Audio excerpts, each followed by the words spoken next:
इबादत की शुरुआत में हम गाएंगे नई मसीह गीत की किताब से गीत नंबर 53, हिम नंबर 53।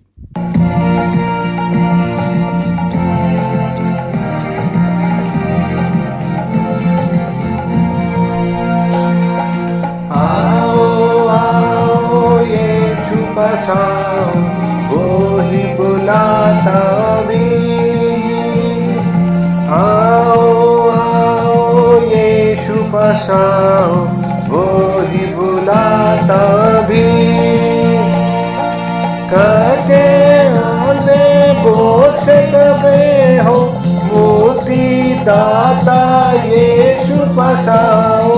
थके मांदे बोझ से दबे हो, मुक्ति दाता यीशु पास आओ।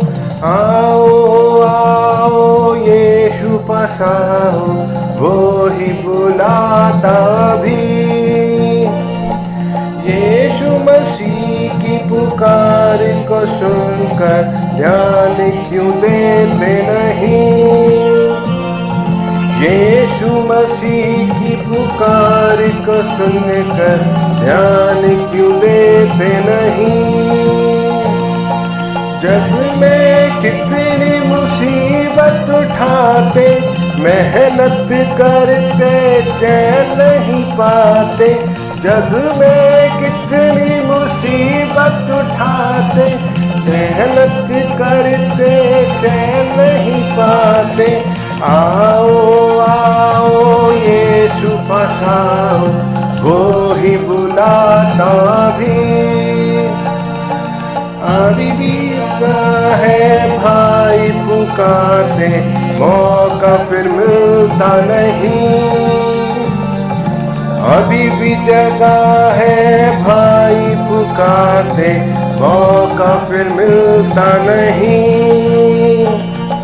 दिन है भाइयों गुजरा जाता, दुनिया पर अंधेरा छाता। दिन है भाइयों गुजरा जाता, दुनिया पर अंधेरा छाता। आओ आओ यीशु पास आओ, वो ही बुलाता भी। यीशु मसीह ने तुम्हारे लिए अपनी जान दे दी। यीशु मसीह ने तुम्हारे लिए अपनी जान दे दी। क्रूस पे चढ़कर खून बहाया, ताकि हो कफ़ारा तुम्हारा। क्रूस पर चढ़कर खून बहाया, ताकि हो कफ़ारा तुम्हारा। आओ आओ यीशु पास आओ, वो ही बुलाता भी।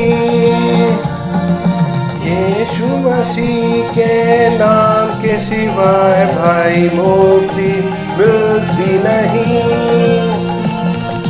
यीशु मसीह के सिवाय भाई मुक्ति मिलती नहीं।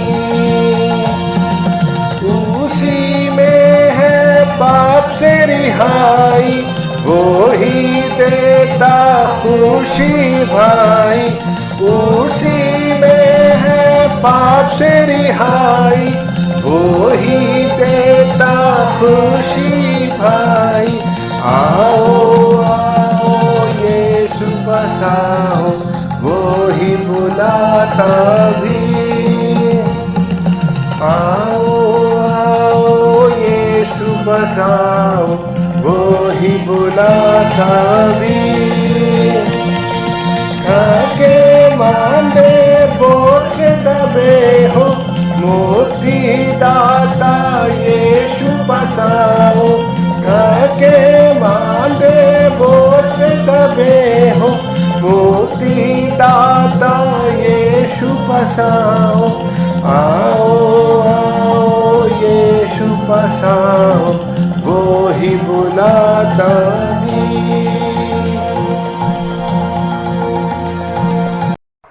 अब हमारे खुदा खुदावंद यीशु मसीह का फजल, खुदा की मोहब्बत और रूह कुदूस की शराकत आप सब के साथ होती रहे। सेक्शन 4 और 5 एक साथ कहें। मैं तमाम कुदरत के खुदा, तेरे आगे सबके दिल का हाल खुला है। तुझे सबकी मुरादें मालूम हैं और तुझसे कोई भेद छिपा नहीं। अपने पाक के असर से हमारे दिल के ख्यालों को पाक कर, ताकि हम तुझसे कामिल मोहब्बत रखें और लायक तौर पर तेरे पाक नाम की बढ़ाई करें, हमारे खुदावंद यीशु मसीह के वसीले से। आमीन। हाल में बाला पर खुदा का जलाल और जमीन पर उसके लोगों में सुलह। खुदावंद खुदा आसमानी बादशाह, तमाम कुदरत के खुदा बाप, हम तेरी परस्तिश करते, तेरा शुक्र करते और तेरे जलाल के लिए तेरी हम करते हैं। ऐ खुदावंद यीशु मसीह, बाप के इकलौते बेटे, ऐ खुदावंद खुदा, खुदा के बर्रे, तू जहान का गुनाह उठा ले जाता है, हम पर रहम कर। तो बाप के दाहिने बैठा है, हमारी दुआ कबूल कर, क्योंकि यीशु मसीह तू ही कुद्दूस है, तू ही खुदावंद है, तू ही बापू के साथ खुदा बाप के जलाल में आला है। आमीन। पुराने नियम से निर्गमन की पुस्तक, उसका 19 बाब 1 से 6 आयत तक। निर्गमन की पुस्तक 19 बाब 1 से 6 आयत तक। इज़राइलियों को मिस्र देश से निकले हुए जिस दिन 3 महीने बीत चुके, उसी दिन वे सीने के जंगल में आए। और जब वे रपीदीम से कूच करके सीने के जंगल में आए, तब उन्होंने जंगल में डेरे खड़े किए और वहीं पर्वत के आगे इज़राइलियों ने छावनी डाली। तब मूसा पर्वत पर परमेश्वर के पास चढ़ गया और यहोवा ने पर्वत पर से उसको पुकार कर कहा, याकूब के घराने से ऐसा कह और इज़राइलियों को मेरा ये वचन सुना कि तुमने देखा है कि मैंने मिस्रियों से क्या क्या किया। तुमको मानो उकाब पक्षी के पंखों पर चढ़ाकर अपने पास से लाया हूँ। इसलिए अब यदि तुम निश्चय मेरी मानोगे और मेरी वाचा का पालन करोगे, तो सब लोगों में से तुम ही मेरा निज धन ठहरोगे। समस्त पृथ्वी तो मेरी है और तुम मेरी दृष्टि में याजकों का राज्य और पवित्र जाति ठहरोगे।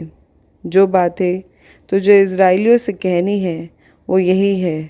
ये खुदा का कलाम है। खुदावंद का शुक्र हो। आइए हम नए नियम से इब्रानियों पत्री 4 बाब की 14 आयत से लेकर के 5 बाब की 5 आयत तक पढ़ेंगे।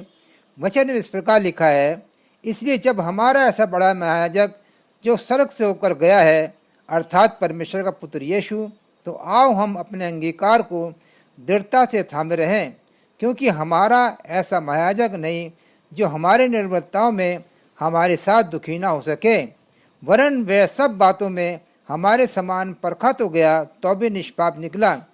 इसलिए आओ हम अनुग्रह के सिंहासन के निकट हियाब बांध कर चलें कि हम पर दया हो और वह अनुग्रह पाएं जो अवस्था के समय हमारी सहायता करे।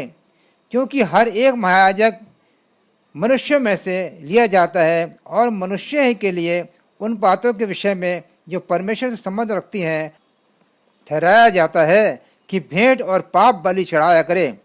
वह अज्ञानों और भूले भटकों के साथ नरमी से व्यवहार कर सकता है, इसलिए कि वह आप भी निर्मलताओं से घिरा है।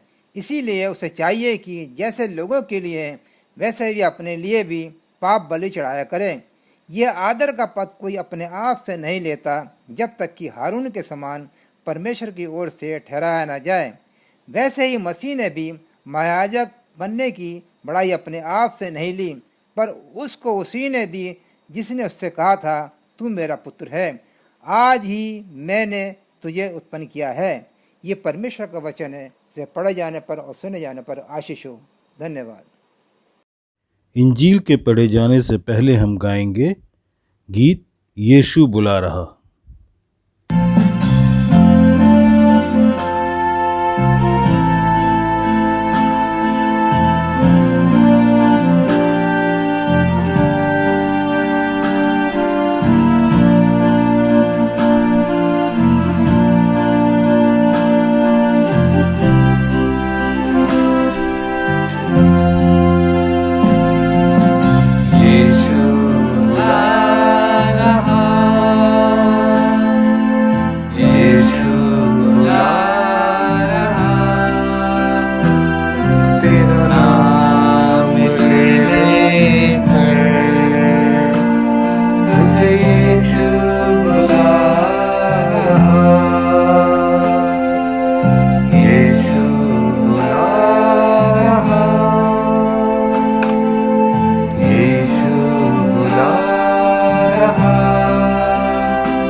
जा यीशु के पास, तुझे यीशु बुला रहा, यीशु बुला रहा, यीशु बुला रहा, तेरा नाम ले लेकर तुझे यीशु बुला रहा, यीशु बुला रहा।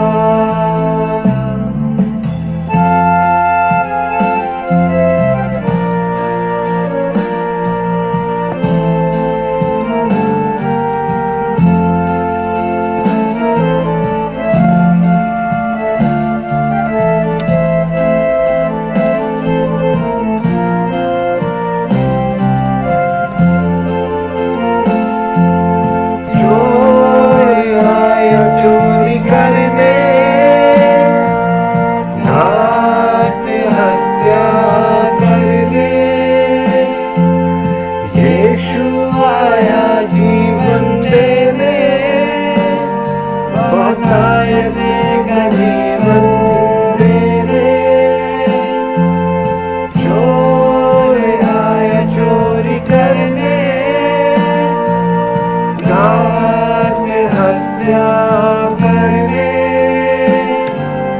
यीशु आया जीवन देने, बहुतायत का जीवन देने। तू आजा यीशु के पास, तुझे यीशु बुला रहा,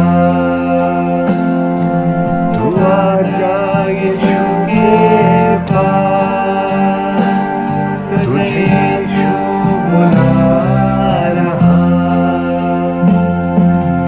यीशु बुला रहा,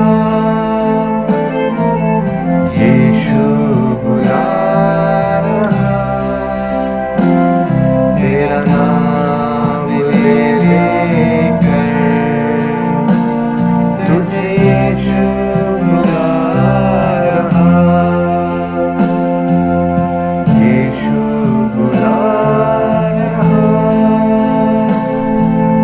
यीशु बुला रहा, तेरा नाम ले लेकर तुझे यीशु बुला रहा, यीशु बुला रहा।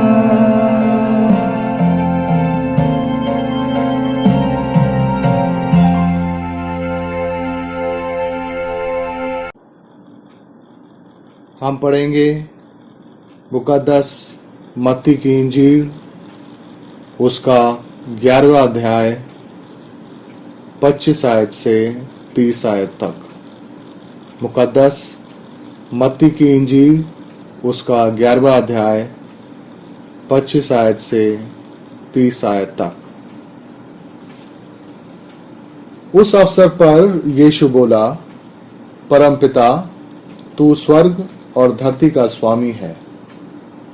मैं तेरी स्तुति करता हूं, क्योंकि तूने इन बातों को उनसे जो ज्ञानी हैं और समझदार हैं छिपा कर रखा है, और जो भोले भाले हैं उनके लिए प्रकट किया है। हाँ परमपिता, यह इसलिए हुआ क्योंकि तूने इसे ही ठीक जाना।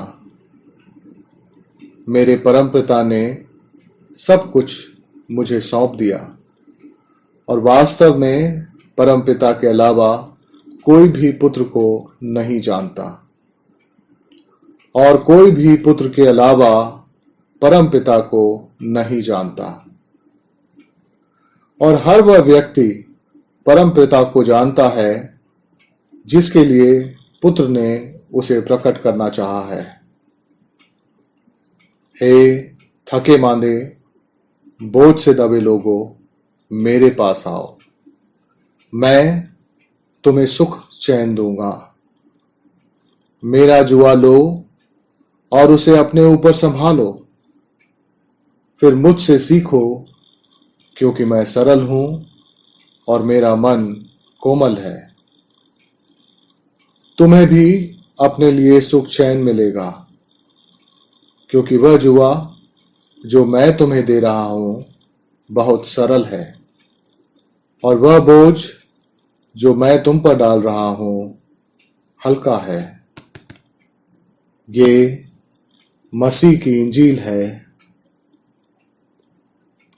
इंजील का जो हिस्सा आज हमारे सामने पढ़ा गया वह है मत्ती की इंजील, उसका 11वां अध्याय और 25वें पद से लेकर 30 पद तक।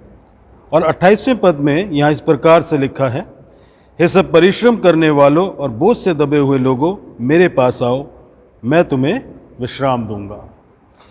यहाँ पर एक इनविटेशन है और उस इनविटेशन के साथ एक प्रॉमिस भी है। और हम जानते हैं कि अक्सर वादे कर तो लिए जाते हैं लेकिन पूरे नहीं किए जाते। इसके कई कारण हो सकते हैं। एक कारण तो ये हो सकता है कि वायदा करने वाले की नीयत सही नहीं है, या दूसरा उस वायदा करने वाले में वो काबिलियत नहीं है कि वो उस वायदे को पूरा कर सके। क्योंकि कई बार पॉलिटिशियंस बहुत से वायदे करते हैं और हम जानते हैं कि अक्सर उनमें से ज़्यादातर वायदे पूरे नहीं किए जाते। हम ये भी जानते हैं कि जब हम इंडस्ट्री को देखते हैं, उनके एडवर्टीज़मेंट्स को देखते हैं, तो बहुत से एडवर्टीज़मेंट्स में बहुत से दावे किए जाते हैं, बहुत से वायदे किए जाते हैं और बहुत सी चीज़ों के बारे में बोलकर लुभाया जाता है। लेकिन कई बार हमें मायूसी होती है कि जो वायदे किए गए थे वो पूरे नहीं हुए। लेकिन यहाँ पर जो वायदा किया गया है उस वायदे को करने वाले प्रभु यीशु मसीह हैं। और प्रभु यीशु मसीह जो कि इस वायदे को कर रहे हैं, उनकी नीयत भी सही है, उनके अंदर ये पूरी काबिलियत भी है, पूरी सामर्थ भी है कि अपने किए हुए वायदों को पूरा करें। और जब इस वायदे को देखते हैं, इस अश्योरेंस, इस इनविटेशन को देखते हैं, तो हम समझने की कोशिश करें कि किस कॉन्टेक्स्ट के बीच में आ रहा है। क्योंकि इससे पहले की तरफ अगर जाएं, थोड़ा सा पीछे की तरफ जाएं और देखें 16वें पद से लेकर 24वें पद तक लगातार प्रभु यीशु मसीह कंडेम कर रहे हैं, दोष लगा रहे हैं और बार बार कंडेमेशन की बात कर रहे हैं। और लगातार वो दोष लगाते हुए आगे बढ़ रहे हैं। और उन दोष लगाते हुए जैसे जैसे वो आगे बढ़ रहे हैं, वो कह रहे हैं, हाय खुराजीन, हाय बैतसैदा, हाय कफरनहूम, ये सारी चीज़ों को कहते हुए जब आगे बढ़ते हैं और यहाँ पर पहुँचते हैं तो यहाँ पर हमें बड़े अलग से शब्द सुनाई देते हैं। जबकि सुनाई क्या देना चाहिए था, बहुत बर्दाश्त कर लिया, मेरी नज़रों से दूर हो जाओ। लेकिन यहाँ पर प्रभु यीशु मसीह कहते हैं, हे सब परिश्रम करने वालों और बोझ से दबे हुए लोगों, मेरे पास आओ। वो एक इनविटेशन दे रहे हैं और इनविटेशन जो दे रहे हैं उसके लिए एक रीज़न भी दे रहे हैं कि क्यों आओ, I will give you rest. किसी भी इंसान का किसी दूसरे के पास जाने के लिए कोई रीज़न होना चाहिए, कोई कारण होना चाहिए। खुदावंद यीशु मसीह के पास भी आने के लिए बहुत से लोगों के बहुत से कारण होते हैं। अगर हम देखें, वो औरत जिसको 12 साल से लहू बहने का उसकी समस्या थी, वो खुदावंद यीशु मसीह के पास चंगाई पाने के लिए आई।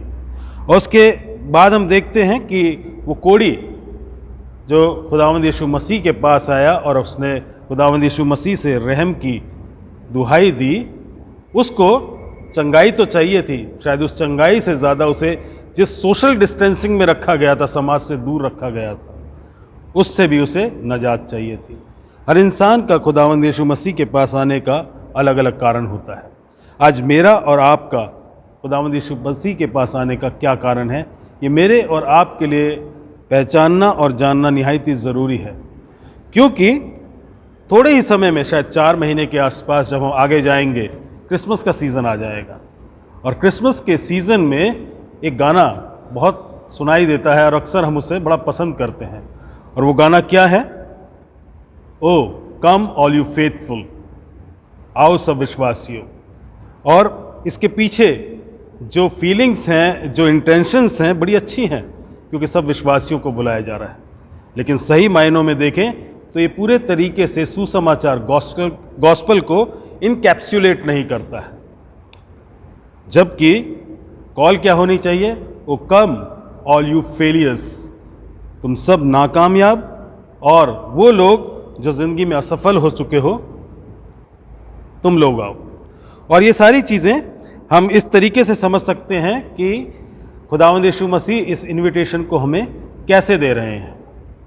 ये इनविटेशन किसके लिए है? यहाँ पर लिखा है सब, इट इज़ फॉर ऑल, ये सब के लिए है।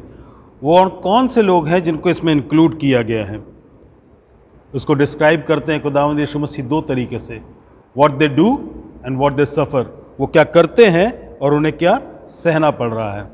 एक डिस्क्रिप्शन है, what they do, they labour, वो परिश्रम करते हैं, व्हाट दे सफ़र बर्डन, उन्हें उस बोझ को सहना पड़ रहा है। खुदावंद यीशु मसीह एक पोर्ट्रेट बना रहे हैं, उस पोर्ट्रेट में हमें देखना चाहिए कि हमें कौन दिखाई देता है। If I can see my self in that portrait, तो खुदावंद यीशु मसीह का ये इन्विटेशन मेरे लिए है। और खुदावंद यीशु मसीह जब इस इन्विटेशन को दे रहे हैं, वो कहते हैं मेरे पास आओ। हिंदी ट्रांसलेशन में ये फ्रेज इस वर्स में थोड़ा पीछे को चला गया है, लेकिन अगर ग्रीक ओरिजिनल में देखते हैं तो वो जिस चीज़ को एम्फेसिस देना होता है उस चीज़ को पहले रखते हैं। तो वहाँ पर पहला जो शब्द आया है वो है ड्यूटे। ड्यूटे मतलब कम, और इसका एम्फेसिस क्या है? ये एक इम्परेटिव है। इम्परेटिव मतलब एक आज्ञा दी जा रही है, लेकिन इसमें इम्परेटिव से भी ज़्यादा बढ़कर कुछ है, क्योंकि आम भाषा में जो ग्रीक भाषा में इस्तेमाल किया जाता है कम के लिए, वो एक्सोमाई शब्द इस्तेमाल किया जाता है।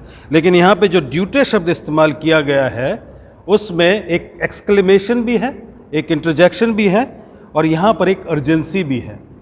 अर्जेंसी को हम कैसे समझेंगे? अगर इसको ट्रांसलेट करते हैं, सिर्फ कम शब्द को ट्रांसलेट करें या आओ, तो हम कहेंगे आओ। लेकिन इसको किस तरीके से ट्रांसलेट करना चाहिए? इसमें अर्जेंसी दिखाई देनी चाहिए। जैसे कहा जाता है ना, कम नाउ, अभी आओ, एकदम से, जल्दी। इसमें एक अर्जेंसी दिखाई देती है, और खुदावंद यीशु मसीह उसी अर्जेंसी के साथ मुझे और आपको बुला रहे हैं।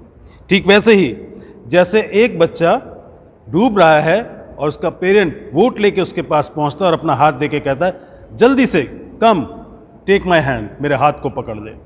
उसी तरीके की अर्जेंसी खुदावंद यीशु मसीह यहाँ पर दिखा रहे हैं, क्योंकि वो जानते हैं कि हमें किस चीज़ की ज़रूरत है। हमें इस बोझ, इस परिश्रम से छुड़ाए जाने के लिए ज़रूरत है। इसलिए खुदावंद यीशु मसीह यहाँ पर इस शब्द का इस्तेमाल करते हैं। और जो चीज़ यहाँ पर और भी ज़्यादा इम्पॉर्टेंट है वो कौन सी है कि कई बार लोग खुदावंद यीशु मसीह के पास सिर्फ फिज़िकल तरीके से आ जाते हैं और उसका कोई बेनिफिट, उसका कोई फ़ायदा नहीं उठा पाते। अगर हम बाइबल को उठाकर देखें, नए नियम को देखें, खुदावंद यीशु मसीह के पास ऐसे बहुत से लोग आए, उनके पास आ तो गए फिज़िकल तरीके से, लेकिन उनके पास आने के बावजूद भी उनको कोई फ़ायदा नहीं हुआ, क्योंकि उनका जो आने का तरीका था या उनका जो आने का मकसद था वो सही नहीं था। इसलिए खुदावंद यीशु मसीह यहाँ पर हमें बड़े स्पष्ट शब्दों में कुछ बताना मांग रहे हैं। और वो क्या बताना मांग रहे हैं कि हमें ये समझना ज़रूरी है कि हमारी ज़रूरत क्या है, सबसे बड़ी नीड हमारे लिए क्या है।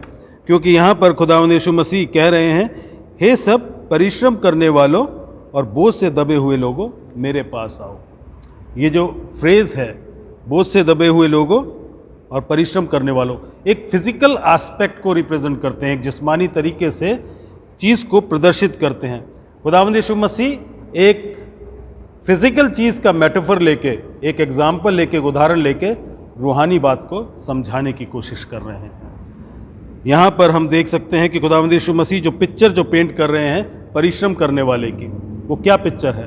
वो पिक्चर का पेंट कर रहे हैं, अगर उसको हम देखें, क्योंकि जो खुदावंद यीशु मसीह की ऑडियंस है जो उनको सुनने के लिए आई है, शायद उसमें से बहुत सारे वो लोग हैं जो खेत में मजदूरी करते हैं, या हो सकता है कुछ कंस्ट्रक्शन लेबरर्स भी उनके बीच में हों, या वो दुकानदार जो पूरे दिन मेहनत करने के बाद लौट के आ रहे हैं।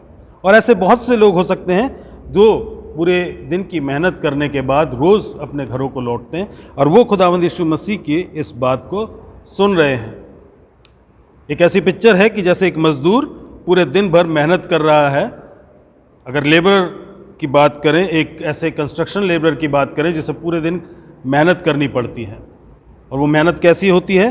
वो कड़ी मेहनत करता है, क्योंकि मेहनत, परिश्रम के लिए जो शब्द यहाँ पर इस्तेमाल किए गए कॉपियोस, और जो कॉपियोस शब्द इस्तेमाल किया गया है उसका मतलब है कड़ी मेहनत, टॉयल, जिसमें आप पूरे तरीके से थक के चूर हो जाते हैं। और इसे के थक के चूर हो जाने में सिर्फ फिजिकल एस्पेक्ट ही नहीं होता, उसके साथ आपका इमोशंस का एस्पेक्ट भी जुड़ा होता है। I can not go any further, अब मैं इससे ज़्यादा एक कदम भी आगे नहीं बढ़ सकता। वो पिक्चर खुदावंद यीशु मसीह यहाँ पर पेंट कर रहे हैं कि एक मजदूर जिसने पूरे दिन मेहनत करी है, ईंटों को ढोया है, उसने उन सारे कामों को किया है जिसमें उसका पसीना बहा है, और कई बार उस पसीने के बहाते बहाते, मेहनत के करते करते उसे शायद कई बार चोट भी लग जाती होगी, और जब चोट लगती है उसकी तकलीफ भी उसको होती होगी, और उन सारी चीज़ों के बावजूद उसे मेहनत करनी पड़ रही है। खुदावंद यीशु मसीह इस फिजिकल मेटाफर को लेके हमें रूहानी बात को समझाने की कोशिश कर रहे हैं। रूहानी बात क्या है? क्योंकि खुदावंद यीशु मसीह के समय में वहाँ तक पहुँचते पहुँचते फरीसियों ने और शास्त्रियों ने एक चीज़ को कर दिया था। उन्होंने व्यवस्था को लोगों के लिए बड़ा कठिन, बड़ा मुश्किल और बड़ा इम्पॉसिबल कर दिया था। उनके ऊपर इतनी चीज़ों को डाल दिया था कि वो लगातार मेहनत करते जा रहे थे कि किसी तरीके से वो परमेश्वर के पास पहुंच सके, और जो परमेश्वर के पास पहुंचने का रास्ता था वो बहुत लंबा कर दिया गया था। ना सिर्फ लंबा कर दिया गया था, उसमें बहुत सारी बाधाएं भी डाल दी गई थी जिसको पार करना लोगों के लिए आसान नहीं था। सिर्फ 10 कमांडमेंट खुदावंद परमेश्वर ने दिए थे, लेकिन उन 10 कमांडमेंट्स के बाद 613 आज्ञाएं व्यवस्था के आधार पर बनाई गई, और उन 613 को भी और ज़्यादा फेंस के तरीके से घेर लिया गया, और बहुत सारी आज्ञाएं उसमें जोड़ दी गई जो रब्बीज़ ने, शास्त्रियों ने और फरीसियों ने जोड़ी थी।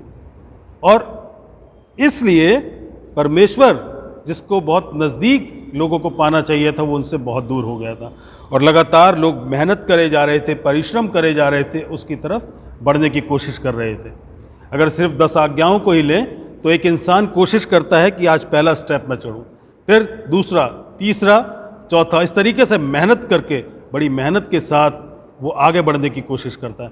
किसी तरीके से 8वें या 9वें सीढ़ी के पायदान पे वो पहुंच भी जाता है, और बड़ी मेहनत के साथ वो कोशिश करके जब आगे बढ़ने की ओर कोशिश करता है, शायद उसे लगता है मैं पहुंच गया, शायद 10वें स्टेप तक मैं पहुंच जाऊंगा, कहीं एक आज्ञा में उससे गलती होती है, नीचे की कोई एक आज्ञा उससे छूट जाती है, और उस जगह पर गलती करने से वो स्टेप नीचे से निकल जाता है, और पूरे का पूरा स्ट्रक्चर जो उसकी मेहनत का है, जिस पर चल कर वो वहाँ तक पहुँचा है, एकदम धाराशायी हो जाता है, और वो एक मलबा बन के उसके सामने रखा रह जाता है, और वो उस धूल और उस मलबे को देखता रह जाता है।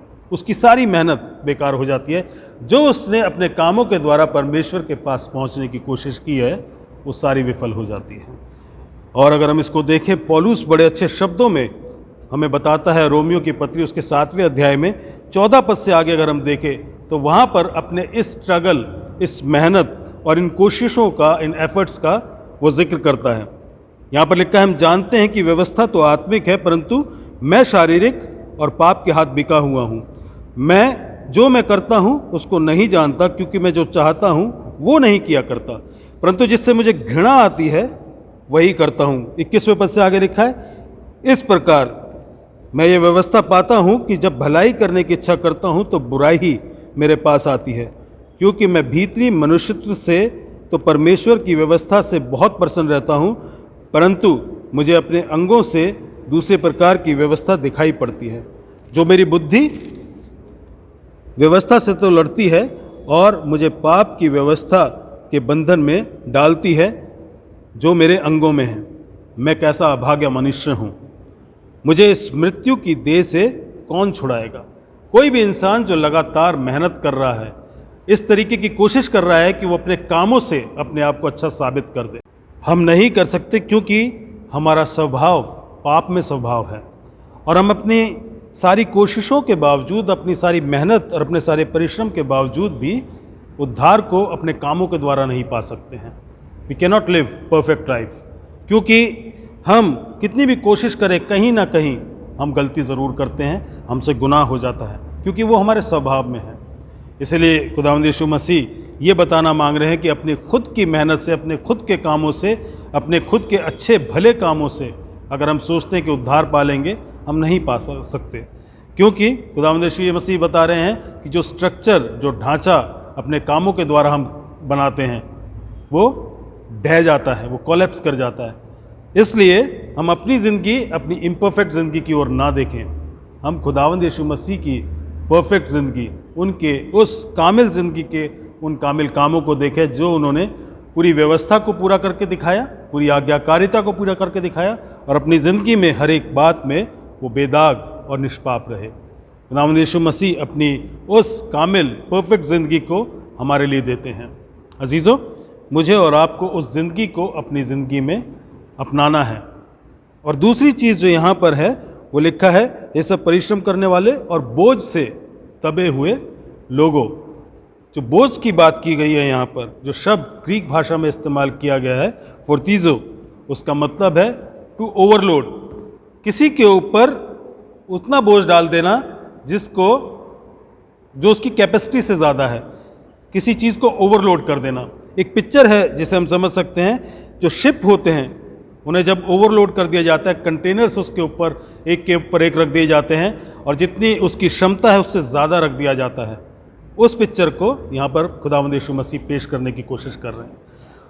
और हम जानते हैं कि जब कभी किसी भी चीज़ को ओवरलोड कर दिया जाता है, बोझ ज़रूरत से ज़्यादा डाल दिया जाता है, जब शिप होता है, जब उसके ऊपर ज़रूरत से ज़्यादा बोझ डाल दिया जाए तो उसको सही दिशा में ले जाना आसान नहीं होता है, वो इधर उधर जाने की कोशिश करता है और पानी में वो बैलेंस भी नहीं हो पाता अच्छे तरीके से। और जब तूफान आता है तो उसके अंदर उसे स्टीयर करना, उसे सही दिशा में ले जाना और भी ज़्यादा मुश्किल हो जाता है। हम कह सकते हैं this is a recipe for disaster, ये बर्बादी की तरफ ले जाने का पूरा इंतज़ाम है। और खुदावंद यीशु मसीह हमें बता रहे हैं कि हमारे जो गुनाह हैं, हमारे जो बोझ हैं, वो हम पर उतने ज़्यादा पड़े हुए हैं। और फरीसियों और शास्त्रियों ने उस बोझ को और ज़्यादा बढ़ा दिया था, क्योंकि प्रभु यीशु मसीह इंजील में ही कहते हैं कि उन्होंने तुम्हारे ऊपर व्यवस्था का बोझ भी इतना ज़्यादा डाल दिया है जिसको वो खुद उंगलियों से भी नहीं उठाते। प्रभु यीशु मसीह उस बोझ को जानते हैं, उस भार को जानते हैं जो व्यवस्था का और हमारे गुनाहों का हमारे ऊपर है। और खुदावंद यीशु मसीह ये चाहते हैं कि हमें उस बोझ से निजात मिले, क्योंकि कई बार हम सोचते हैं कि हम छोटे छोटे सूटकेसेस या ब्रीफ केसेस लेके चल रहे हैं और उनको हम हैंडल कर लेंगे, लेकिन लगातार वो जो बोझ बढ़ता जाता है, हम अनजाने में उस बोझ को बढ़ने देते हैं, तो हमारे लिए उसको हैंडल करना और ज़्यादा मुश्किल हो जाता है।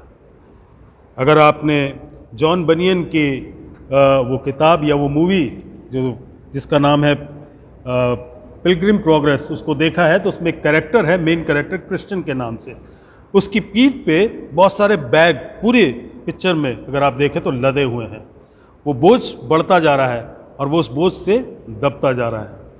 तब उसे एक इवेंजलिस्ट आके मिलता है, जिसका नाम इवेंजलिस्ट ही है उस मूवी में, उस किताब में। वो आकर जब उससे पूछता है कि क्या है, तो वो बताता है कि ये मेरा जो बोझ है मुझे दबाए जा रहा है और उस बोझ के नीचे मैं लगातार दबे जा रहा हूँ। और जब इवेंजलिस्ट उससे कहता है कि तू इससे छुटकारा क्यों नहीं पाता या तू मरने की क्यों नहीं सोचता, तो वो क्रिश्चियन कहता है मैं अगर मरूंगा तो ये बोझ मुझे कब्र से भी ज़्यादा बहुत गहरा नीचे ले जाएगा। खुदावंद यीशु मसीह उस बोझ का जिक्र हमारे लिए कर रहे हैं। और प्रभु यीशु मसीह ने अपनी परफेक्ट मौत में, उस मौत में जिसमें उन्होंने सारे पाप का बोझ अपने ऊपर लिया, उस क्रूस पर, वहाँ पर मेरे और आपके लिए ठहराया है कि हम अपनी ज़िंदगी को खुदावंद यीशु मसीह के उस मौत के सामने रख के देखें, उस परफेक्ट मौत के सामने, और हम ये देखें कि हम उसे किस तरीके से अपनी ज़िंदगी में अपना सकते हैं। अजीज़ों, जब हम इस बात को समझ लें और जान लें कि खुदावंद यीशु मसीह ने उस क्रूस पर मेरे और आपके लिए क्या किया है, अगर भजन संहिता 69 अगर हम वहाँ पर जाएं और उस जगह पर जाकर उस चीज़ को देखें जहाँ पे एक भविष्यवाणी की तरह खुदावंद यीशु मसीह के लिए शब्द इस्तेमाल करता है दाऊद। वहाँ पर लिखा है भजन 69 और उसके दूसरे पद में, साम 69 वर्स 2, मैं बड़े दलदल में धंसा जाता हूँ और मेरे पैर कहीं नहीं रुकते। मैं गहरे जल में आ गया हूँ और मैं धारा में डूबा जाता हूँ। खुदावंद यीशु मसीह उस बात का जिक्र करते हैं कि पूरी दुनिया के गुनाहों का बोझ उन्होंने अपने ऊपर लिया है, और प्रभु यीशु मसीह कह रहे हैं कि वो सारा बोझ उनके ऊपर है। अब मुझे खुदावंद यीशु मसीह की ना सिर्फ परफेक्ट ज़िंदगी को अपने ज़िंदगी में अपनाना है, I have to receive his perfect death in my life. और जब मैं उसको ले लेता हूँ तो मेरे सारे गुनाहों का बोझ, उस व्यवस्था का बोझ जो मेरे ऊपर है, वो सब खुदावंद यीशु मसीह पर चला जाता है। और जब ऐसा होता है तो अजीज़ों, मेरे लिए आराम का कारण बन जाता है, मेरे लिए विश्राम का कारण बन जाता है। जब कहते हैं ये सब परिश्रम करने वालों और बोझ से दबे लोग मेरे पास आओ, मैं तुम्हें विश्राम दूंगा, तो खुदावंद यीशु मसीह यही कह रहे हैं। इसी बात का जिक्र प्रभु यीशु मसीह कह रहे हैं, क्योंकि वो कहते हैं 29वें पद में, मेरा जुआ अपने ऊपर उठा लो, take my yoke upon you, और मुझसे सीखो। यहाँ पर खुदावंद यीशु मसीह एक जुए की बात कर रहे हैं। जुआ जो बैलों के ऊपर रखा जाता था, जो हल जोतते हैं या जो किसी गाड़ी को खींचने का काम करते हैं, और जो बैल थे उनको कहा जाता था बीस्ट ऑफ द बर्डन, उनके ऊपर बोझ हुआ करता था। और खुदावंद यीशु मसीह उस बीस्ट का जिक्र यहाँ पर कर रहे हैं, लेकिन उसके साथ साथ उस बोझ को उठाने के लिए वो कह रहे हैं मेरा जुआ अपने ऊपर उठा लो। क्योंकि उस समय जो भाषा इस्तेमाल की जाती थी उस समाज में, वहाँ पर जुआ उठाने का मतलब होता था एक रबी की टीचिंग्स को लेना, उसको एक जुआ माना जाता था, उसको भी इस तरीके से रिप्रेजेंट किया जाता था। और जो अगला शब्द है यहाँ पर लिखा गया है, मेरा जुआ अपने ऊपर उठा लो और मुझसे सीखो। यहाँ पे जो सीखो के लिए शब्द इस्तेमाल किया गया है ग्रीक भाषा में, वो है माथेटेस, जिससे हम डिसाइपल शब्द का जहाँ से हम पाते हैं। इसका मतलब ये है take my teachings and become my disciples. खुदावंद यीशु मसीह कह रहे हैं मेरी शिक्षाओं को लो और मेरे डिसाइपल बन जाओ।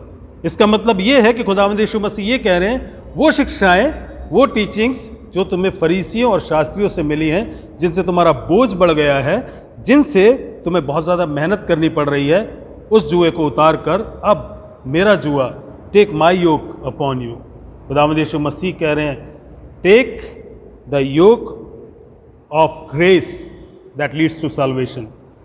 अनुग्रह के उस जुए को अपने ऊपर लो जो तुम्हें उद्धार की तरफ ले जाता है, and remove the yoke of work righteousness, वो जुआ जो तुम्हें कामों के द्वारा ये सिखाने की कोशिश कर रहा है कि तुम धार्मिकता को अपनी खुद की धार्मिकता के द्वारा उद्धार पा सकते, उसको हटा दो, क्योंकि वो हो नहीं सकता है। खुदावंद यीशु मसीह ये सारी बातें हमें सिखाने की कोशिश कर रहे हैं, और वो चाहते हैं कि हम परमेश्वर के अनुग्रह को समझें, उसकी ग्रेस को समझें। क्योंकि पुराने नियम से लेकर नए नियम तक जब तक फरीसियों ने ये शिक्षाएं दी, तो उन्होंने क्या कहने की कोशिश की थी, उन स्टेप्स पे चढ़ने से पहले तुम्हें ये सारे का सारा जो बोझ है अपने ऊपर रखना होगा। So before you receive the grace you have to carry all the burdens all the way through. तुम्हें सारे बोझ के साथ बढ़ना होगा, उसके बाद तुम्हारे लिए कुछ किया जा सकता है। लेकिन खुदावंद यीशु मसीह क्या कह रहे हैं, फर्स्ट रिसीव द ग्रेस, पहले अनुग्रह को अपनी ज़िंदगी में ले लो। उसके आगे खुदावंद यीशु मसीह कहते हैं क्योंकि मैं नम्र और मन का दीन हूँ। खुदावंद यीशु मसीह यहाँ अपने मन की दीनता और अपनी नम्रता की बात करते हैं, और ये शब्द यहाँ पर फ्रेज इस्तेमाल किया गया मन के दीन होना, ग्रीक भाषा में जो दीन शब्द के लिए इस्तेमाल किया गया है उसका कॉन्सेप्ट है कि दया करने वाला, अनुग्रह करने वाला और रहम करने वाला। दया और अनुग्रह इस शब्द का एक हिस्सा बन जाते हैं, क्योंकि ये शब्द ह्यूमिलिटी शब्द से निकला है। और अगर हम नए नियम का जो हिस्सा हमारे सामने पढ़ा गया था इब्रानियों की पत्री से, उसका 4था अध्याय उसके 14वें पद के आगे देखते हैं तो वहाँ पर लिखा है, इसलिए जब हमारा ऐसा बड़ा महायाजक है जो स्वर्गों से होकर गया है, अर्थात परमेश्वर का पुत्र यीशु, तो आओ हम अपने अंगीकार को दृढ़ता से थामे रहें, क्योंकि हमारा ऐसा महायाजक नहीं जो हमारी निर्बलताओं में हमारे साथ दुखी ना हो। He knows and he understands. इसलिए आगे क्या लिखा है, वरन वो सब बातों में हमारे समान परखा तो गया तो भी निष्पाप निकला। ही लिव्ड ए परफेक्ट लाइफ। पूरा कॉन्सेप्ट यहां पर निकल कर आ रहा है। इसलिए आओ हम अनुग्रह के सिंहासन के निकट हिया बांध कर चलें। पूरे कॉन्फिडेंस के साथ हम उसके पास आ सकते हैं, उसके अनुग्रह के सिंहासन के पास आ सकते हैं। क्यों आ सकते हैं? कि हम पर दया हो और वो अनुग्रह पाएं जो आवश्यकता के समय हमारी सहायता करे। उसी दया, उसी अनुग्रह की बात यहाँ पर भी है जो खुदावंद यीशु मसीह मत्ती की इंजील उसके 11वें अध्याय उसके 29वें पद में कर रहे हैं। और हम पूरे कॉन्फिडेंस के साथ उसके पास आ सकते हैं। इसलिए नहीं कि हमारे अच्छे काम बहुत ज़्यादा हैं, हमारे पास कोई बहुत अच्छा रिज्यूमे है, इसलिए कि हम उसकी परफेक्ट लाइफ, उस कामिल ज़िंदगी के बदले उसके पास आ सकते हैं। और हम कब आ सकते हैं? जो आवश्यकता के समय हमारी सहायता करे। When is my need? मेरी आवश्यकता कब है? It is 24/7। ये हमेशा की है और हमें लगातार खुदावंद यीशु मसीह के पास, उसके पास आते जाना है। और जब हम उसके पास आते हैं तो खुदावंद यीशु मसीह हमारे लिए एक और वायदा करते, क्योंकि मेरा जुआ सहज और मेरा बोझ हल्का है। यहाँ पे जो शब्द इस्तेमाल है काइंड, वो जिसके साथ हम रहना पसंद कर सकते हैं। बहुत से लोग होते हैं जिनके पास बहुत ज़्यादा नॉलेज होती है, बहुत ज़्यादा इन्फ्लुएंस होता है, बहुत ज़्यादा ज्ञान होता है, और उनके साथ रहकर आप बहुत ज़्यादा जल्दी कामयाब भी हो सकते हैं। उसके बावजूद भी आप उनके साथ रहना पसंद नहीं करते। Reason? Because they are not kind. वो सहज नहीं है। लेकिन खुदावंद यीशु मसीह कह रहे हैं कि मैं सहज हूँ, मेरा जुआ सहज है, मेरी टीचिंग्स सहज है, और मेरा शिष्य बनना, मेरा चेला, मेरा शागिर्द बनना, मेरा डिसाइबल बनना भी सहज है। इसीलिए मेरा बोझ भी हल्का है। और खुदावंद यीशु मसीह जब इस बात को कह रहे हैं तो मुझे और आपको समझना ज़रूरी है कि खुदावंद यीशु मसीह क्या कह रहे हैं। अब एक कॉन्ट्राडिक्शन कई लोग यहाँ पर खड़ा करने की कोशिश करते हैं। अगर हम उसके ऊपर अपने बोझ डालकर, हम अपने कामों के द्वारा नहीं बल्कि प्रभु यीशु मसीह की परफेक्ट ज़िंदगी के द्वारा उसके पास आ सकते हैं, तो बाइबल के वो हिस्से जो हमें डिसाइपलशिप के बारे में बताते हैं, उसकी हार्डशिप के बारे में बताते हैं, उसके साथ कैसे रिकंसाइल करेंगे। जहाँ पर लिखा है अपना क्रूस उठाओ और मेरे पीछे हो लो, या लिखा है कि सक्रिय फाटक से प्रवेश करो, उन हिस्सों को हम कैसे रिकंसाइल करेंगे। अजीज़ों, कोई कॉन्ट्राडिक्शन, कोई यहाँ पर विरोधाभास नहीं है। बाइबल का एक एक हिस्सा दूसरे हिस्से के साथ परफेक्ट तरीके से हार्मोनाइजेशन में है, और हम कह सकते हैं कि इसको हम कैसे समझें। We are not labouring into salvation. हम उद्धार की तरफ मेहनत करके या अपने कामों के द्वारा नहीं पहुंच रहे हैं। We are coming out of salvation. हम उद्धार प्राप्त करके उससे बाहर आ रहे हैं, उसमें आगे बढ़ रहे हैं। और जब हम उद्धार पा चुके हैं तो हमारे लिए खुदावंद यीशु मसीह का ये जुआ, उसकी ये शिक्षाएं और उसका शागिर्द बनना बहुत आसान हो जाता है, बहुत सहज हो जाता है। इसीलिए हम इसको कह सकते हैं कि हम खुदावंद यीशु मसीह में होकर इसको अपनी ज़िंदगी में ले सकते हैं। या इसको हम और भी बेहतर तरीके से इस एग्जाम्पल से समझ सकते हैं कि दो कपल्स हैं, हस्बैंड एंड वाइफ्स, और उसमें से एक कपल में एक बीवी अपने हस्बैंड को बहुत अच्छे तरीके से सेवा में बनाए रखती है, उसकी खूब खिदमत करती है, उसके साथ रहती है, उसके लिए सारे कामों को करती है। और दूसरी बीवी जो है दूसरे हस्बैंड की, वो भी ये करती है, वो भी सारे कामों को करती है, अपने हस्बैंड के लिए उसकी सेवा को करती है और उसके साथ आराम से रहती है। लेकिन दोनों बीवियों में फ़र्क है। एक जो बीवी है वो कंफ्यूज्ड है, परेशान है, घबराई हुई है, और दूसरी जो बीवी है वो बिल्कुल आराम से, चैन से, बहुत खुश है। इन दोनों में एक एलिमेंट कॉमन है, इनके हस्बैंड का स्वभाव। ये बीवी जो परेशान है, कंफ्यूज है, वो इसलिए है क्योंकि शायद वो अपने कामों के द्वारा अपने हस्बैंड को खुश करना चाहती है। उसे मालूम नहीं है कि वो खुश होगा या नहीं होगा। ये दूसरी बीवी जो खुश है, वो इसलिए खुश है क्योंकि उसका हस्बैंड उससे प्यार करता है। वो प्यार करता है, उससे मोहब्बत करता है, इसलिए वो उसमें अपनी खुशी को पूरा होता हुआ पाती है। बड़े आराम से है, बड़ी तसल्ली से है, बड़े सुकून से। अजीज़ों, पुराने नियम में अगर जाएं उत्पत्ति की पुस्तक उसके 29वें अध्याय और उसके 20वें पद को देखें तो एक प्रेम का बड़ा अच्छा सबक हमारे सामने आता है, जहाँ पर याकूब लाबान के पास है और वहाँ पर वो राहेल से विवाह करना चाहता है। यहाँ पर लिखा है 29वें अध्याय के 20वें पद में, अतः याकूब ने राहेल के लिए 7 वर्ष सेवा की और वे उसकी राहेल की प्रीति के कारण थोड़े ही दिनों के बराबर जान पड़े। ये पैसेज हमें बताता है जब हम प्यार करते हैं, जब हम प्रेम करते हैं, मसीह के साथ हम मोहब्बत रखते हैं, तो हमारे लिए उसकी शिक्षाएं बहुत आसान हो जाती हैं और हम उसको बड़ी जल्दी से एक्सेप्ट करके उसमें बने रहते हैं, क्योंकि हम जानते हैं कि खुदावंद यीशु मसीह हमसे प्रेम करते हैं, वो हमसे मोहब्बत करते हैं। ये बात है हमारी उद्धार की, हमारी उस रूहानी नजात की जिसका जिक्र हमारे लिए किया गया है। लेकिन उसके साथ साथ हमें एक और एस्पेक्ट को भी देखना है। 29वें पद में जब हम जाते हैं मत्ती की इंजील उसके 11वें अध्याय के, उसमें एक हिस्सा ये कहता है, क्योंकि मैं नम्र और मन का दीन हूँ और तुम अपने मन में विश्राम पाओगे। यहाँ पे अपने मन में विश्राम पाने की बात है, यहाँ पे जान की बहाली की बात की गई है, अगर इसे इसके सही कॉन्टेक्स्ट में रखकर देखें। और भजन 23 को अगर हम देखें तो वहाँ पर भी भजन का लिखने वाला कहता है कि वो मेरी जान को बहाल करता है, ही रेस्टोर्स माई सोल। यहाँ पर खुदावंद यीशु मसीह से जो हम उद्धार की उम्मीद रखते हैं वो बिल्कुल जायज़ है, वो हमारा आत्मिक एक ज़रूरत का बहुत ख़ास हिस्सा है। लेकिन उसके साथ इस ज़िंदगी में भी हम खुदावंद यीशु मसीह को अपने पास पाते हैं, क्योंकि हमारे बर्डन्स, हमारे जो बोझ हैं जो इस ज़िंदगी के हैं, वो भी बिल्कुल वैलिड हैं। बहुत से बोझ वैलिड हैं, कई बोझ तो हम खुद इनवाइट करते हैं, कई बर्डन्स, कई लेबर्स हम अपने आप इनवाइट करते हैं, लेकिन बहुत से बोझ जो शायद दुख के हैं, दर्द के हैं, तकलीफ़ के हैं, बीमारियों के हैं, मौत के हैं, अकेलेपन के हैं या इनजस्टिस के हैं, ये सब हमारे सामने आते हैं। और जब इनके बीच में अपने आप को पाते हैं तो हम किस तरीके से इन चीज़ों को अपनी ज़िंदगी में हैंडल करते हैं। खुदावंद यीशु मसीह उस समय में हमारे लिए क्या करते हैं।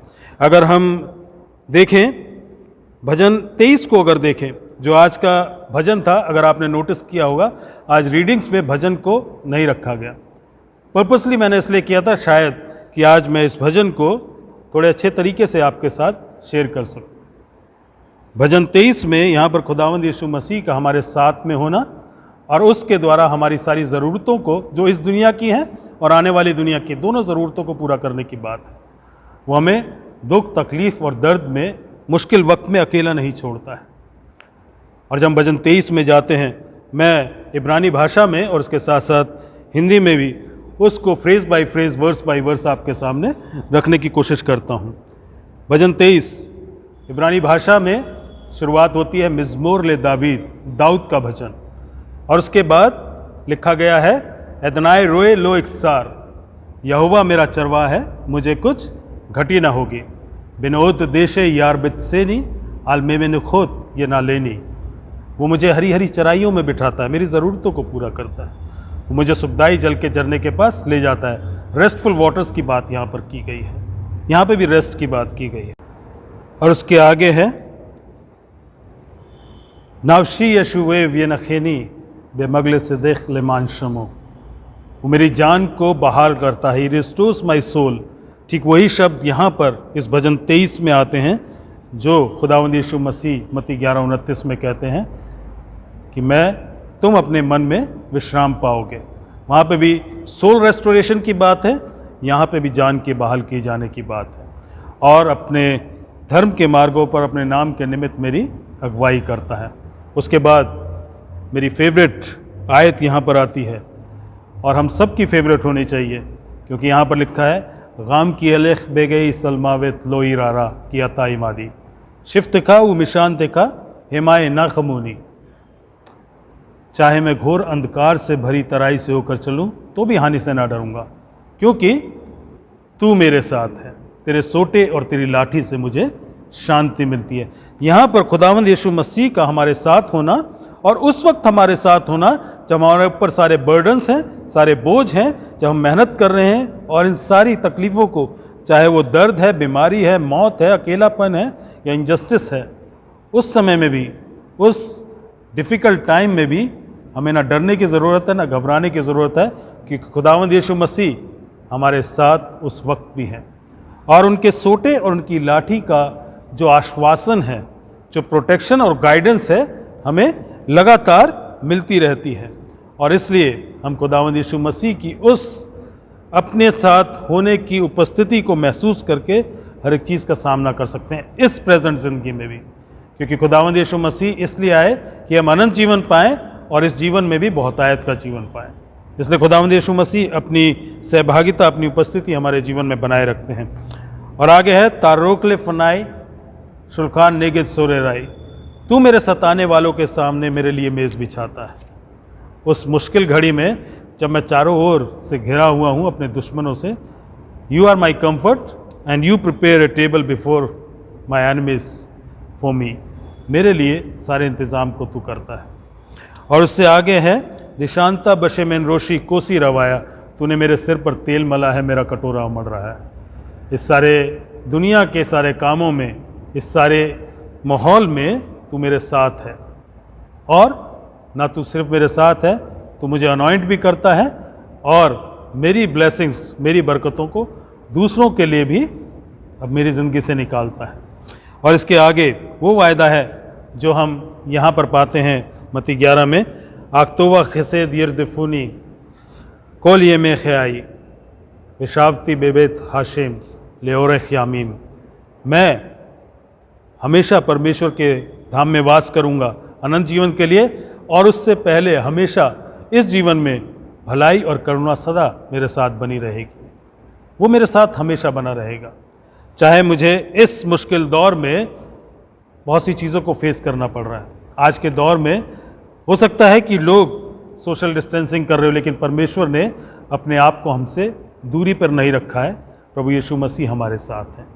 इस माहौल में जब बहुत घबराहट है इस बीमारी को लेकर जो आजकल फैली है, कोरोना की, कोविड-19 की, उसको लेकर हम सब थोड़े से कंसर्न हैं और बहुत ज़्यादा परेशान भी हैं बहुत से लोग। लेकिन अगर खुदावंद हमारे साथ है, जो हमारी ज़िंदगी को आसान कर सकता है और इस ज़िंदगी के बाद हमें अनंत जीवन तक ले जा सकता है उद्धार देकर, अगर वो हमारे साथ है तो हम इस समय का भी सामना कर सकते हैं और इस मुश्किल दौर में भी हम इस चीज़ को, इस बात को हैंडल कर सकते हैं। खुदावंद यीशु मसीह इस बात का आश्वासन हमें देते हैं। और जब हम इस ज़िंदगी में इस बात को महसूस कर लेते हैं कि उसकी उपस्थिति, उसकी कंपनी, उसकी सहभागिता, उसकी फेलोशिप हमें कितना आनंद दे सकती है, तो हम अपने आप को अनंत जीवन के लिए लगातार तैयार होता हुआ पाते हैं। अजीज़ों, ये जो भजन है और ये मत्ती की इंजील उसके 11वें अध्याय में आखिरी पदों में जो इन्विटेशन है, ये हमें इस बात का आश्वासन देता है कि खुदावंद यीशु मसीह लगातार हमें बुला रहे हैं। उनकी आवाज़ लगातार हमारे पास आ रही है। उनका इन्विटेशन हमारे लिए है, जो शायद शुरू तो उस रिब्यूक, उस इंडाइटमेंट से हुआ था, लेकिन उसको बड़े अच्छे इन्विटेशन में खुदावंद यीशु मसीह ने तब्दील किया और हम सबको अपने पास बुलाया। और वो चाहते हैं कि हम लगातार उसके साथ बने रहें, उसमें आगे बढ़ते रहें और लगातार हम खुदावंद यीशु मसीह में आनंद के साथ इस जीवन को बिता सकें। हमारे ज़िंदगी के जो चैलेंजेस हैं, जो हमारी ज़िंदगी की चुनौतियां हैं, बिल्कुल रियल हैं, बिल्कुल सच्ची हैं, लेकिन उस माहौल में भी हमारा परमेश्वर जो सबसे बड़ा और सबसे सच्चा है, हमारे साथ है। और जब वो हमारे साथ है तो हमें परमेश्वर पे भरोसा रखकर किसी भी चीज़ को सामना करने की सामर्थ्य लगातार मिलती रहती है। खुदावन हम सबको लगातार इस बात का एहसास दिलाना चाहते हैं कि उनकी नज़रें हमारे ऊपर हैं, उनकी आवाज़ लगातार हमारे पास पहुंच रही है। अब हमें इस भजन 23 की भेड़ों की तरह उस आवाज़ को पहचानना है, उस इन्विटेशन को समझना है और उस चरवाहे के पीछे चलना है, ताकि हम उसमें हमारी सारी ज़रूरतों को पूरा होता हुआ देख सकें, अपने उद्धार को पूरा होता हुआ देख सकें और अनंत जीवन में उसके साथ शामिल हो सकें। खुदावन इन वचनों के द्वारा हम सबको आशीषित करें। आइए हम प्रार्थना करें। हमारे प्रभु, हमारे पिता, हमारे परमेश्वर, धन्यवाद करते हैं आपके उस बड़े निमंत्रण के लिए जो आपने हम सबको दिया है, और खुदावंद उस आश्वासन के लिए कि वो विश्राम जो सिर्फ खुदावंद आप दे सकते हैं, आप हमें देना चाहते हैं और आपने उसके लिए हमें बुलाया भी है और उसके लिए खुदावंद आप चाहते हैं कि हम आपके पास भी आएँ। खुदावंद होने दें कि आपकी आवाज़ को हर एक इंसान सुन सके और खुदावंद आपके पास आकर उस विश्राम को पा सके, अपनी जान की बहाली को पा सके और खुदावंद आप में पूरे तरीके से आनंदित हो सके। प्रभु होने दें कि हम लगातार इन चुनौती भरे दिनों में भी आपके साथ, आपके वचन के द्वारा, प्रार्थनाओं के द्वारा और परमेश्वर अपनी उन बातों के द्वारा जो आप हमारी ज़िंदगी में चाहते हैं, आपके साथ बने रहें। और प्रभु आपका धन्यवाद करते रहें और परमेश्वर दूसरों के लिए भी आनंद और आश्वासन का कारण बन सके। खुदावंद यीशु मसीह के नाम में मांगते हैं, आमीन।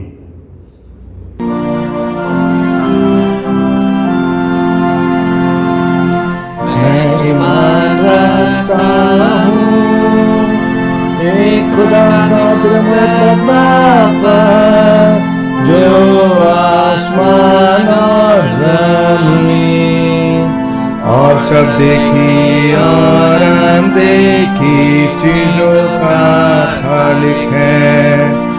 और एक खुदावन यीशु मसीह पर, जो खुदा का एकलौता बेटा है, तो लालों से पेशतर अपने बाप से मौलूद, खुदा से खुदा, नूर से नूर, हकीकी खुदा से हकीकी खुदा, मसनू नहीं बल्कि मौलूद, उसका और बाप का एक ही जौहर है।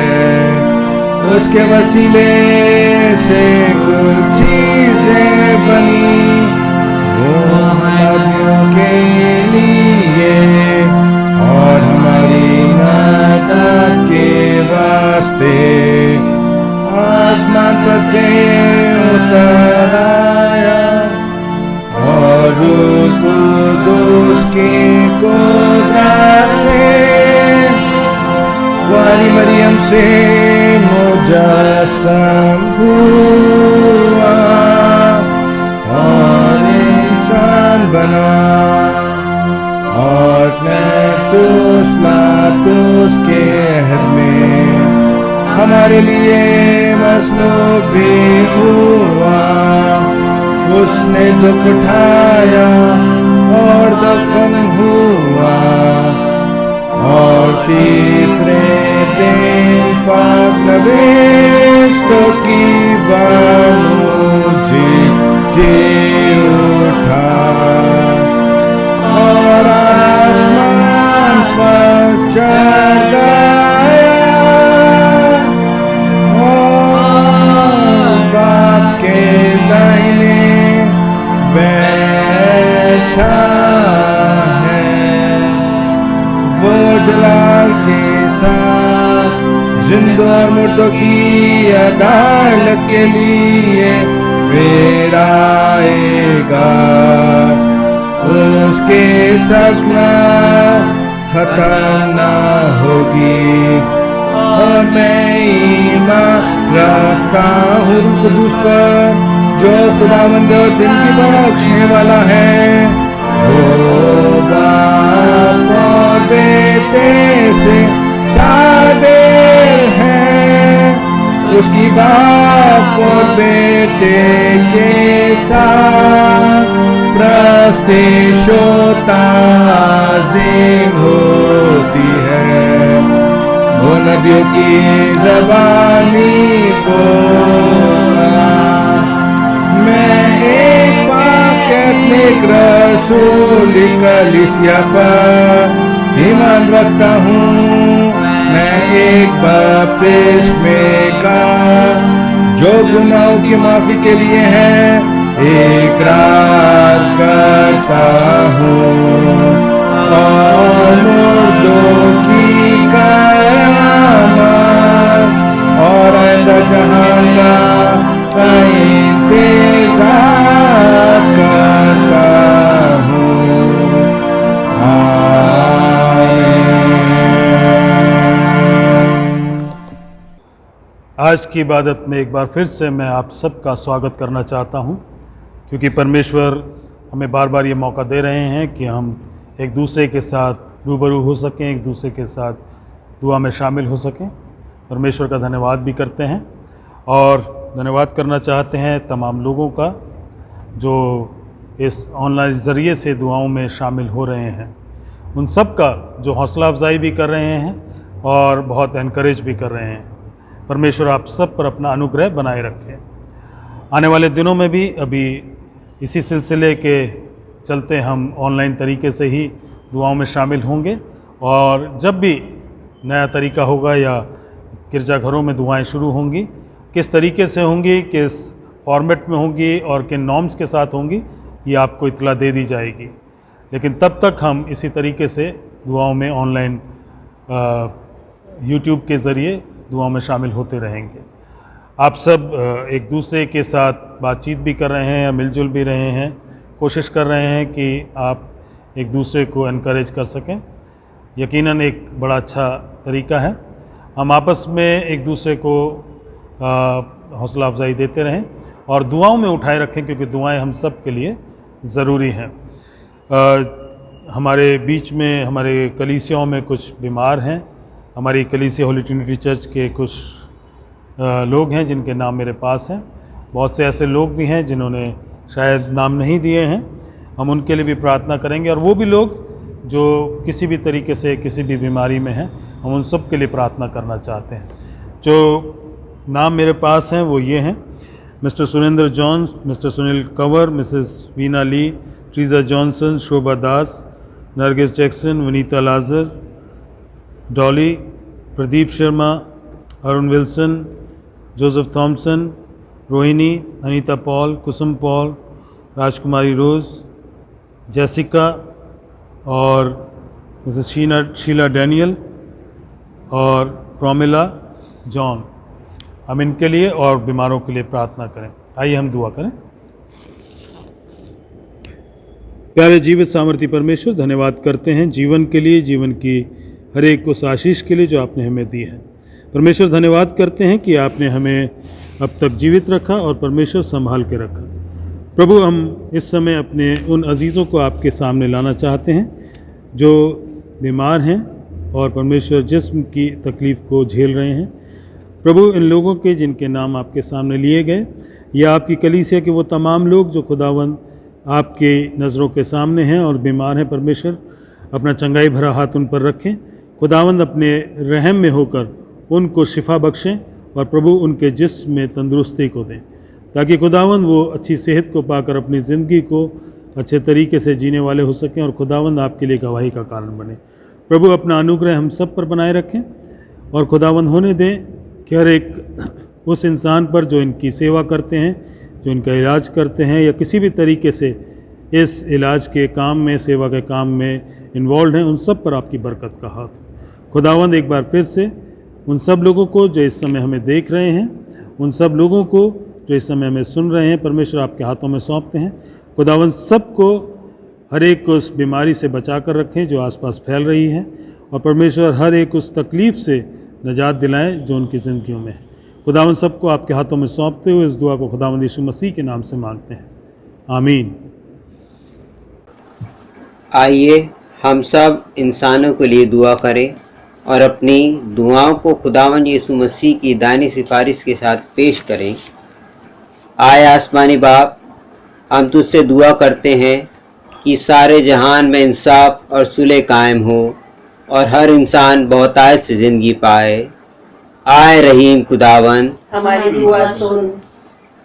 उन सब के लिए जो इस शहर में बसते हैं और उन तमाम बातों को दूर करने के लिए भी जो एक दूसरे में फूट और झगड़े पैदा करती हैं, ताकि हमारे मुल्क में सच्ची एकता और मेल मिलाप की तरक्की हो। आए रहीम खुदावंद, हमारी दुआ सुन। उन सब के लिए जो खेती बाड़ी, उद्योग धंधे या व्यापार में लगे हुए हैं, सब मजदूरों और कारीगरों के लिए, और उन सारे लोगों के लिए भी जो हमारी ज़रूरतों को पूरा करते हैं। आए रहीम खुदावंद, हमारी दुआ सुन। तमाम उस्तादों, पढ़ने वालों, साइंसदानों, लेखकों, हुनरमंदों और उन सब के लिए भी जो दूसरे लोगों के दिलो दिमाग पर असर डालते हैं। आए रहीम खुदावन, हमारी दुआ सुन।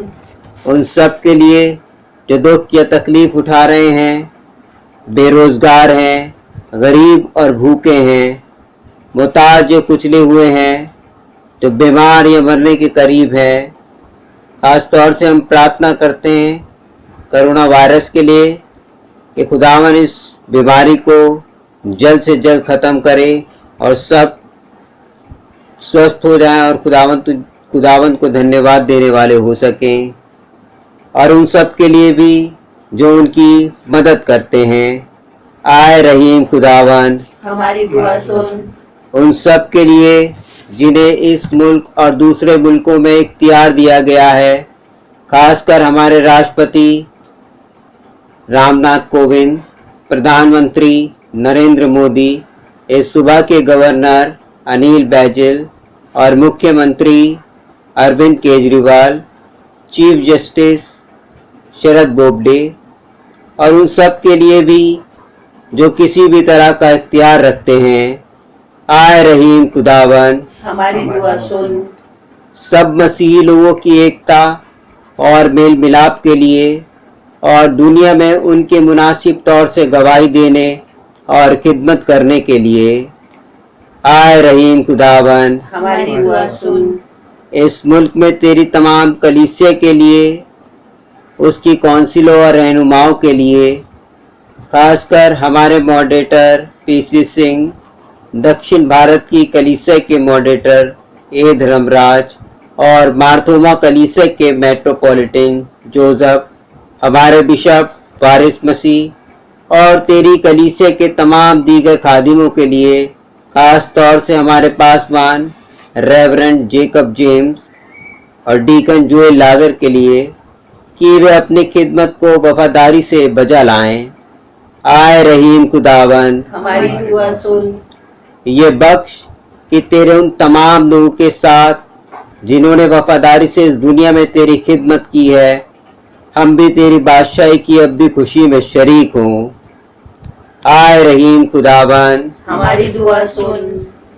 आए आसमानी बाप, अपनी बादशाही जल्ला और हमारी इन दुआओं को कबूल फरमा जो हम तेरे बेटे और अपने खुदावंद और मुंजी यीशु मसीह के नाम के वसीले से पेश करते हैं। आमीन। गुनाहों का इकरार। आए अजीजों, हमारे खुदावन यीशु मसीह ने फरमाया, खुदावन हमारा खुदा एक ही खुदावन है। तो खुदावन अपने खुदा से अपने सारे दिल, अपनी सारी जान और अपनी सारी अकल और अपनी सारी ताकत से मोहब्बत रख। पहला हुक्म यही है। दूसरा यह है कि तो अपने पड़ोसी से अपने बराबर मोहब्बत रख। इनसे बड़ा और कोई हुक्म नहीं। खुदा ने दुनिया से ऐसी मोहब्बत रखी कि उसने अपना इकलौता बेटा यीशु मसीह बख्श दिया कि हमें गुनाहों से बचाए, आसमान में हमारे लिए सिफारिश करे और हमें हमेशा की ज़िंदगी को पहुँचाए। इसलिए आइए हम तौबा ईमान के साथ अपने गुनाहों का इकरार करें। हम खुदा के फजल से उसके हुक्मों को मानने का और सब लोगों के साथ मेल और मोहब्बत से रहने का पक्का इरादा करें। आए तमाम कुदरत के खुदा, हमारे आसमानी बाप, हमने ख्याल, कौल और फेल से और अपने ही साथियों के खिलाफ गुनाह किया है। हमने अपनी नादानी और कमजोरी के बाइस और जानबूझकर भी बुराई की है और भलाई करने में नाकामयाब रहे हैं। इन सब के लिए हम निहायत गमगीन हैं और तौबा करते हैं। तेरे बेटे यीशु मसीह ने हमारे लिए अपनी जान कुर्बान की है। उसी की खातिर हमसे जो कुछ हुआ है माफ़ फरमा और ये बख्श कि हम आगे को नई ज़िंदगी में तेरी खिदमत बजलाएं, ताकि तेरे पाक नाम का जलाल जाहिर हो। आमीन। तमाम कुदरत का खुदा उन सबको माफ़ करता है जो अपने साथियों को माफ़ करते हैं और सच्चे दिल से तौबा करते हैं। वो हम पर रहम करे, हमारे सब गुनाहों को बख्शे और उनसे हमको रिहाई दे। हर तरह की नेकी में हमको मजबूत करे और हमें हमेशा की ज़िंदगी में कायम रखे, हमारे खुदावंद यीशु मसीह के वसीले से, आमीन। खुदा का शुक्र हो। बेवक्त होगा कि हम खुदा के इत्मीनान को एक दूसरे के साथ बांटें। सेक्शन 22, हम मिलकर मसीह का बदन है। हम सब ने एक ही रूह के वसीले एक बदन होने के लिए बपतिस्मा लिया, पर हम उन बातों के तालिब रहें जिनसे मेल मिलाप और बाहमी तरक्की हो। खुदावन का इत्मीनान हमेशा आपके साथ।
खुदा का इत्मीनान जो समझ से बिल्कुल बाहर है, तुम्हारे दिलों और ख्यालों को हमारे खुदा और उसके इकलौते बेटे हमारे खुदावंद यीशु मसीह की पहचान और मोहब्बत में महफूज रखे। और खुदा कादिर मतलब बाप, बेटे और रूह कुदूस की बरकत तुम पर हो और तुम्हारे साथ हमेशा रहे। आमीन।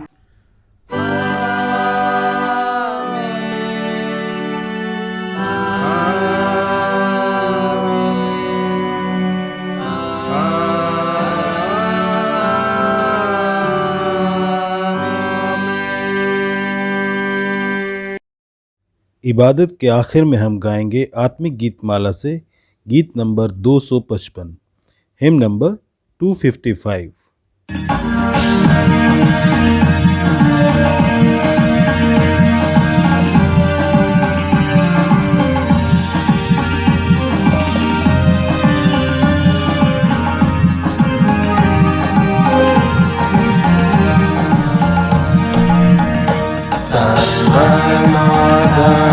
से दो, अपने यीशु को सब कुछ दो, क्योंकि उसी के द्वारा उद्धार बना है, जिसकी आत्मा का दान उसे दो, धन और धन उसे दो, अपने यीशु को सब कुछ दो, क्योंकि उसी के द्वारा उद्धार बना है, जिसकी आत्मा का दान उसे दो।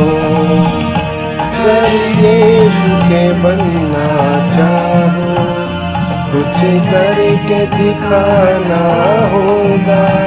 अगर यीशु के बनना चाहो, कुछ करके दिखाना होगा।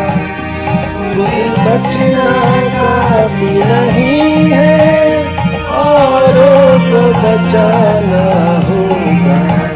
दिल में पहली जगह उसे दो, अपने यीशु को सब कुछ दो, क्योंकि उसी के द्वारा उद्धार बना है, जिसकी आत्मा का दान उसे दो, धन और धन उसे दो। अगर यीशु की सेवा करोगे, अपनी आशीष तुमको देगा। अगर यीशु की सेवा करोगे, अपनी आशीष वो तुमको देगा। अगर पाप की सेवा करोगे, हरगिज़ नहीं माफ करेगा। उसके लहू में दिल धो, अपने यीशु को सब कुछ दो, क्योंकि उसी के द्वारा उद्धार बना है, जिसकी आत्मा का दान उसे दो, धन और धन उसे दो। यीशु नाम को अपना कहना, जैसे कांटों की राहों पे चलना। यीशु नाम को अपना कहना, जैसे कांटों की राहों पे चलना, और सच्चे मसीह बनना, संग क्रूस पे उसके मरना। जिंदा रहने की शक्ति ले लो, अपने यीशु को सब कुछ दो, क्योंकि उसी के द्वारा उद्धार बना है, जिसकी आत्मा का दान उसे दो, धन और धन उसे दो। अपने यीशु को सब कुछ दो, क्योंकि उसी के द्वारा उद्धार बना है, जिसकी आत्मा का दान उसे दो।